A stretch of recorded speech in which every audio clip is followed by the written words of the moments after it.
ये क्या तमाशा लगा रखा है तूने? ये तस्वीरें दिखाकर क्या साबित करना चाहता है तू? क्या साबित करना चाहता है तू? सब लोग फॉलो क्यों नहीं करते मुझे? तुम लोगों को सांप सूंघ गया है क्या? त्याला काय बघायचं? वर्ग वर्गमूळ, घन घनमूळ तुम्हाला सगळ्याला येतंय. अच्छा, वर्ग येते, वर्गमूळ येते, घन येते, घनमूळ येते. परंतु आपलं काय करायचं उदाहरणामध्ये समजून घेऊयात आपण. हो,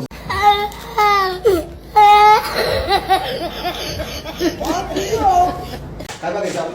वर्ग वर्गमूळ घन घनमूळ. ओके, घनमूळ दिसते त्रुटी. ओके झालं, बरोबर आहे.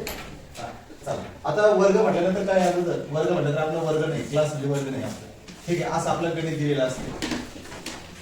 प्रत्येक संख्येचं गणित आपलं असं दिलेलं असते. वर्ग म्हणलं का डोक्यावरती 2, वर्ग म्हणून डोक्यावर 2 म्हणजे काय? एकाचा वर्ग म्हणजे असंही चालतंय. आणि तुम्हाला तुम्ही असंही जरी केलं तर काही प्रॉब्लेम दिसायला बरं वाटत नाही. त्याच्यामुळे मग एकाचा वर्ग, दोनाचा वर्ग, तीनाचा वर्ग. वर्ग म्हणलं की डोक्यावरती 2च. एक लक्षात ठेवायचं, डोक्यावरती 2च. डोक्यावर 2 म्हणजे काय? तू समझा? हाँ. नहीं, तू समझा नहीं. डोक्यावर 2 आहे 2 वेळेस. डोक्यावर जर 3 असेल तर 3 वेळेस, 4 असेल तर 4 वेळेस. ओके, मग आता या ठिकाणी संख्या 2 वेळेस. पण तुम्ही यांच्यामध्ये जे चिन्ह राहते ती 2 वेळेस संख्या घ्यायची म्हटलं तर ती गुणीला घ्यायची. कशी घ्यायची? गुणीला. म्हणजे ती संख्या 2 वेळेस घेतली म्हणजे आपण काय केलं की 1 गुणीला 1, 1 गुणीला 1. 1 गुणीला 1 केलं तर एकाचं 1 किती? तर 1 गुणीला 1 म्हणजे 1 1 1 असं. आता या ठिकाणी आमची जोया सांगेल मला, या ठिकाणी 2च्या डोक्यावर 2 आहे म्हणजे 2चा वर्ग वाढायचा आपला. मग या ठिकाणी 2 गुणीला 2 घेतलं तर 4 होईल ना. याच फक्त 4 होते. 2 गुणिले 2 घेतलं 4 झालं. आता या ठिकाणी 3च्या डोक्यावर 2 आहे म्हणजे 3चा वर्ग वाढायचा म्हणजे 3 गुणीला 3 किती? गुणीला म्हणलं की 3 त्रिक 9 असं होतंय. 6 नाही, 3 त्रिक 9 असं आहे. त्याच्यानंतर या ठिकाणी 4 गुणीला 4. ओके, 4 16. त्याच्यानंतर 5 गुणीला 5 25. त्यानंतर 6 गुणीला 6 12 आहे ना, 36. ओके, चला 7 गुणीला 7 49. आणि ते घेतलं आपण 8 गुणीला 8 64. ओके, वर्ग म्हणल्यानंतर डोक्यावरती 2 आणि ते असते गुणाकाराच्या रूपात. ये गलत बोल रहा है सर. ठीक आहे, तर असं वर्ग करायचं. जी जी ओ ओ ओ ओ जी जी एले एले ई ई गुलगुलू. तर आता हे 8चा वर्ग 8 64 झाला. आता या ठिकाणी आपल्याला जे आहे तर मग आपला या ठिकाणी समजून काय घ्यायचं आहे? आपला वर्गमूळ. वर्गमूळ समजायचं. आता वर्गमूळ कसं काढायचं हा प्रश्न आपल्यासाठी. तुम्हाला मी काल इंग्रजी भाषेतला एफ काढायचा आपल्याला. इंग्रजी भाषेतला एक एफ काढूयात मोठा चांगला. एफ काढला मी तर 64 घेतली. 64 8 किती? 64 आलं. इथे घेतलं आपण 64. आता 64चा आपलं वर्गमूळ काढायचं. काय करायचंय? वर्गमूळ काढायचं. ठीक. मग आता इथं अशी संख्या घ्यायची की जिचा वर्ग केला तर ती एवढी यायला पाहिजे किंवा हिच्यापेक्षा लहान यायला पाहिजे. इथं अशी संख्या घ्यायची तिचा वर्ग केला की ती 64 यायला पाहिजे किंवा 64 8च आहे. म्हणजेच मग 8 64. ओके, मग या ठिकाणी आपला नियम काय सांगितले? क्रिया पूर्ण केली, वजाबाकी केली, खाली काहीच राहिलं नाही म्हणजे ती क्रिया पूर्ण झाली. म्हणजे वर्ग काढायची क्रिया या ठिकाणी वर्गमूळ काढायची प्रक्रिया आहे ती पूर्ण झाली. आणि नियम या ठिकाणी असा आहे की मग या 8 मध्ये 8 लिहून टाकायचे. 8 नंतर किती होतात? 16. मग आता आपण काढलेलं जे वर्गमूळ ते बरोबर आहे की नाही? बरोबर आहे. मग यासाठी हे 16 असेल तर 16चा अर्ध या ठिकाणी बरोबर पाहिजे. किंवा या ठिकाणी 3ला भाग समजा 8 असेल तर या ठिकाणी 13 जी क्रिया आहे ती 16 डबल पाहिजे या ठिकाणी. म्हणजे मग या संख्येचा म्हणजे 64 या संख्येचं जे वर्गमूळ असणार आहे ते किती असणार आहे? 8 आणि 8चा वर्ग 64. आणि 8चा वर्ग 64. या स्वरूपात तुम्ही प्रत्येक क्रिया जी आहे या स्वरूपात प्रत्येक संख्येचा वर्ग आणि तीच संख्या त्या संख्येचं वर्गमूळ असतं. एक लक्षात ठेवा. ओके, तर मग या ठिकाणी तुम्ही असं केलं तर या ठिकाणी परतून येत असताना आपला या ठिकाणी या स्वरूपाच्या टप्प्यात जे असते आपल्याला असं लिहून टाकायचं असते. म्हणजे एकाचं जे आहे या ठिकाणी एकाचं जे तुम्हाला जर वर्गमूळ विचारलं तर तुमचं ते राहील इथे एकच राहील. एकाचं वर्गमूळ एकच राहील. त्यानंतर या ठिकाणी 2चं जर तुम्हाला जर विचारलं या ठिकाणी 2चं वर्गमूळ विचारलं तर काय राहील? तुमचं 2चं वर्गमूळ या ठिकाणी किती एक होत नाही वर्गमुळात एक तर वर्गमुळ आहे 4 1 त्या ठिकाणी वर्गमुळात 4चं त्या वर्गमुळात 4चं जे वर्गमूळ आहे ते किती राहील या ठिकाणी फक्त 2 राहील. ठीक आहे. वर्गमुळात 3चं जे वर्गमूळ आहे ते किती राहील हा पुन्हा वर्गमुळात 9चं जे आहे ते किती राहील 3. वर्गमुळात या ठिकाणी 16चं जे वर्गमूळ विचारलं किती राहील 4 राहील. या ठिकाणी वर्गमुळात 25 5 राहील. वर्गमुळात तुमचं 36 6 आणि या ठिकाणी वर्गमुळात 8 वर्गमुळात 7 जर घेतलं तर याचं जर वर्गमूळ विचारलं ते आणि 64चं जर तुम्हाला वर्गमूळ विचारलं तर ते 8 राहील. हे वर्गमुळात याला म्हणायचं वर्गमुळात. काय म्हणायचं वर्गमुळात. ठीक आहे. वर्गमुळात 1चं वर्गमूळ किती तरी वर्गमुळात 4चं वर्गमूळ किती म्हटलं तर तुम्हाला सांगता येईल 2. ठीक आहे. 9चं वर्गमूळ किती म्हणलं तर 3. नंतर या ठिकाणी 16चं वर्गमूळ किती म्हणलं तर 4. या स्वरूपात म्हणजे या संख्येचा जर 8चा वर्ग विचारला तर 64 सांगणार आणि 64चं वर्गमूळ जर म्हटलं तुम्हाला तुम्ही सांगणार 8.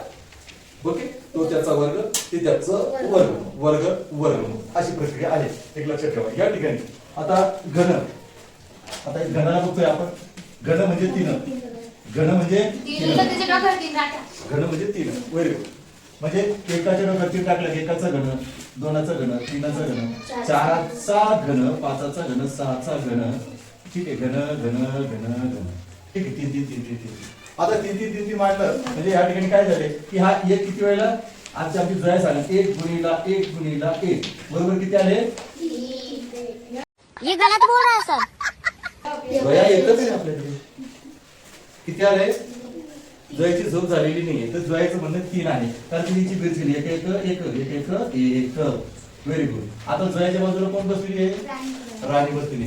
आता या 2च्या डोक्यावरती 3 आहे म्हणजे 2 आपण 3 वेळेस घेणार म्हणजे 2 गुणिला 2 गुणिला 2 किती येणार राणी आता 6 म्हणणार मी तर काय मागं लवकर मी तुम्हाला नुसता तोडतच राहतो हा नुसता घरी नाही दारी तसंच 2 दुने 4 4 दुने 8. ये साला सही टाइम पे मैं नाम भूल जाता हूँ. या ठिकाणी 2चं जे काही घनमूळ राहील ते 8 राहील. ठीक आहे. या ठिकाणी येतं 3चं घनमूळ 3चं घन 3 गुणिला ये गलत बोल रहा है सर. 3 3 9 3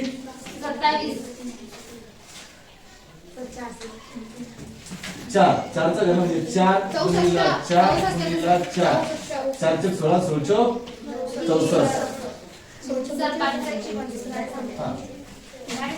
5 गुणिला 5 गुणिला 5 5 25 25 सव्वाशे. ओके.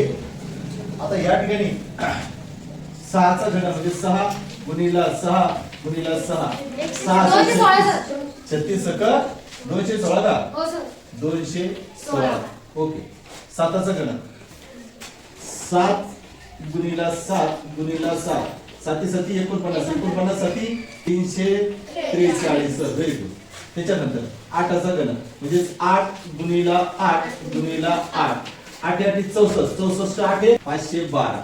या स्वरूपामध्ये आपल्याला या स्वरूपामध्ये एखादा घन म्हटलं की एका संख्येच्या डोक्यावर 3 येतोय. घन म्हटलं की 3 आणि 3 वेळेस त्याचा गुणाकार असतो त्याच्यामुळे त्याची बेरीज करायची भानगडीत पडायचं नाहीये.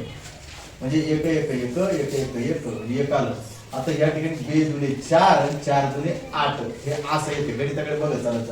पिक्चर अभी बाकी है मेरे दोस्त. डोक्यावर 3 आहे म्हणजे 3चा घन म्हणजे 3 त्रिक 9 आणि 9 त्रिक 27 हे असं घन असते.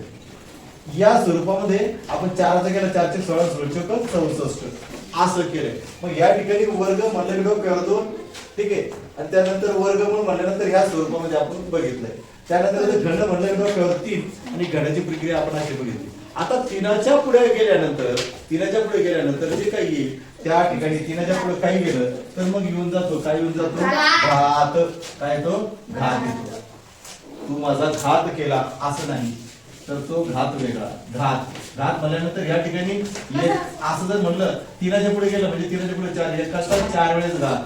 ठीक आहे. 2चा 4 वेळेस घात. ठीक आहे. मग आपला तर घात जर बघायचा झाला तर समजा मी एकाचं 4 वेळेस घात म्हटलं एकाचं गुणाकार 4 वेळेस म्हणजे 1 गुणिला 1 गुणिला 1 गुणिला 1 ओके. आता तुम्ही जर म्हणलं 2चा चौथा घात म्हणलं तर 2 किती वेळेस 4 वेळेस 2 गुणिला 2 गुणिला 2 गुणिला 2 म्हणजे 2 दुनी 4 4 दुनी 8 आणि 8 दुनी 16 जे आहे तर मग हे त्याचा 5 16 दुनी 32 राहील.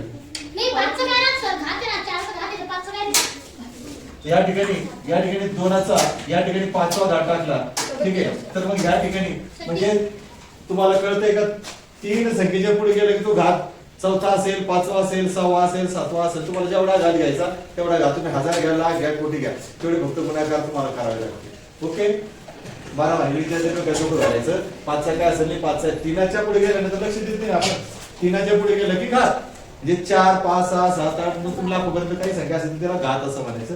आणि या स्वरूपात त्याची किंमत आपल्याला काढायची असते गुणाकाराच्या स्वरूपात. तुम्ही बेरीज करत बसता म्हणजे 2 2 4 2 6 2 8 करत बसता असं नाही तर गुणाकार आहे. तो गुणाकार कसा असतो किंवा 2 दुनी 4 4 दुनी 8 आणि 8 दुनी 16 या स्वरूपात तुम्हाला ते म्हणायचं असतं. कळतंय. त्याच्यानंतर सांगितल्यावर ते कोण सुटणार ओके थांबायचं मग आता तुम्हाला अरे चुप रहा राहू.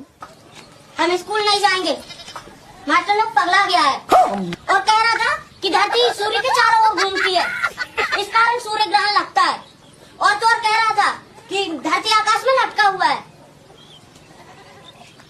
पर मास्टर जी गलत थोड़ी ना पढ़ाएंगे. लड़का अफसर आया था ना वो तो पूरा पागल था बोल रहा था कि आदमी का जन्म बंदर से हुआ है. ये देखो कोई अकल वाला आदमी ऐसे बात कर सकता है क्या.